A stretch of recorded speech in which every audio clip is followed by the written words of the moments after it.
Thank you, Sid. It's a pleasure to be here sort of representing the private sector planning aspects. As Sid mentioned, my background is in the field of nursing. I've been an emergency manager for 24 years.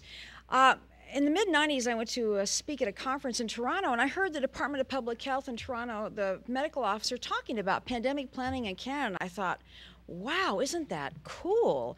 And so then I started doing a little bit of research about that. There was nothing in the business community about planning, about pandemics. And then I watched as the world did in Hong Kong in 1997 when the first H5N1 jumped to a human. And I thought, wow, this is really cool. And so then I started doing some research additionally, and I took the CDC recommendations for departments of public health and how they do planning, and I extrapolated that to business. Most of my customers, most of my clients are huge global corporations like the World Bank and Visa and MasterCard and people like that. And so starting at about the year 2000, I got many of them interested in pandemic planning. And in 2003, we launched plans for a variety of large global concerns.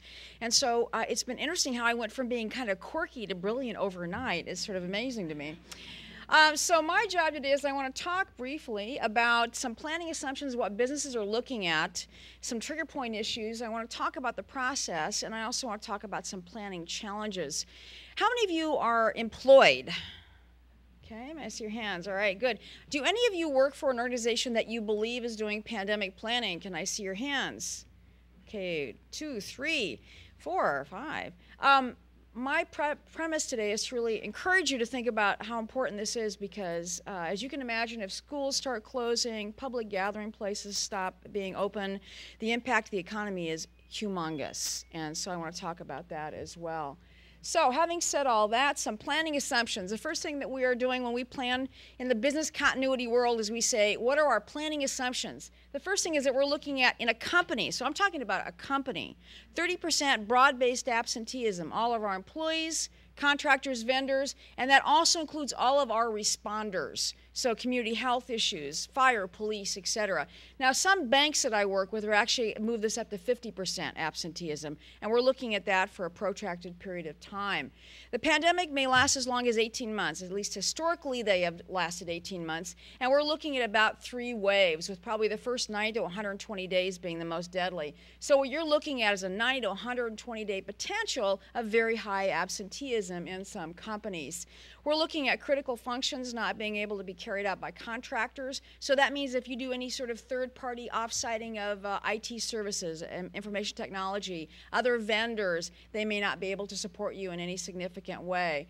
Also things such as civil infrastructure. What is it going to be like? We're sort of hoping, in our planning anyway, in corporate America, that indeed it would be taxed but still able to support us.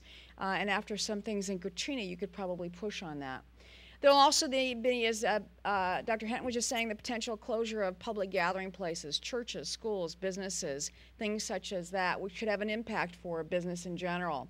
Other things we would look at it from a business planning perspective is less than 6 weeks of warning before it's probably in the United States.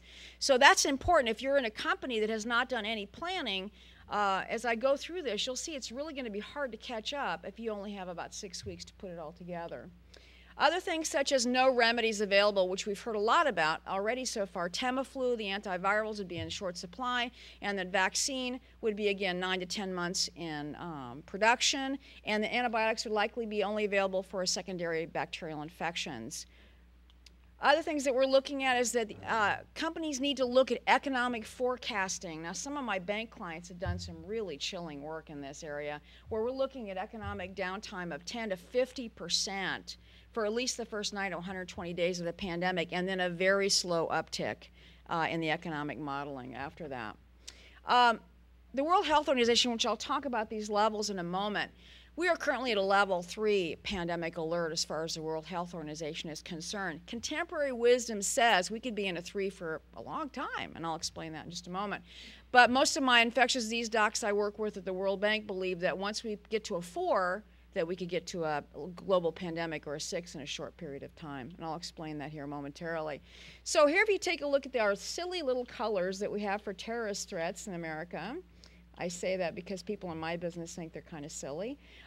We do have, as you know, this is the 5-color rating for terrorism, but we do have a 6th level alert for pandemics. Now, in my large customers, we basically have taken these levels and looked at them related to the terrorist threats. And let me explain what these different levels mean. There's something called the inter-pandemic period, which we have not been in for some time. Phase 1, which we call as being blue, or green, if you will, in our color scale, means there's no new influenza viruses in humans. Phase 2, which means there's no new influenza viruses. However, there are viruses circulating in the animal population that pose a threat. We have not been here since 1996. So we have been at a level 3 since 1997 when it jumped in Hong Kong. And that is simply where we have human infections that are occurring, but they are still distant, rare, if you will. Phase 4 is now what we have small clusters of spread. And small clusters would be defined as a family unit, for example. A little disconcerting now, there are 6 actual clusters in Indonesia, although genetically they have been proven not to be human-to-human spread. It's still a little bit unnerving. Phase 5 is where now we have large clusters, which could be defined as a town, a city, several businesses, of which there is this spread in those areas. And then a phase 6 is actually the global pandemic. Again, the 18-month period with the 90 to 120 days being the most deadly. All corporate plans or all business plans that our firm writes basically are based using the